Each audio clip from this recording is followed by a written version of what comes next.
А в Ухте общественные инспекторы по контролю за ответственным обращением с животными проверили городские приюты. Отловом и содержанием бездомных собак в городе занимаются муниципальный Ухта-спецавтодор и благотворительный фонд «Добрый город».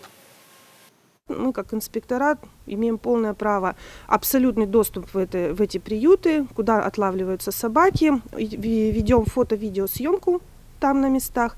И потом, если есть нарушения, мы все это оформляем, составляем протокола и отправляем, вот опять же, в отдел по Минприроды по Республике Коми. Дальше уже они обращаются в прокуратуру и там решают этот вопрос по этим нарушениям. В приюте Доброго города животным обеспечен ветосмотр, горячее питание дважды в день. Однако инспекторы выявили несоответствие некоторых помещений требованиям федерального закона.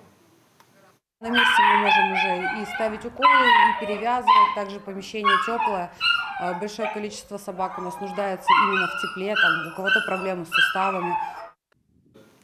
В приют на базе Ухта-спецавтодора инспекторы пытались попасть дважды, но так и не смогли. Он находится на территории полигона твердых бытовых отходов, и на КПП делегацию просто не пропустили.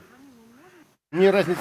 Мы хотите внимание, мы по животным, а не по полигонам. Я понял, еще раз говорю. Полигон находится на... Сам полигон охраняется. Я понимаю. Данная территория охраняется. То, что там находится, не вопрос. Я под вашим руководством пройду в ангар. Я, как официальный инспектор, могу зайти. Вы меня проводите, где можно, и все. Я посмотрю собак, как они содержатся, и все. На каком основании вы мне отказываете?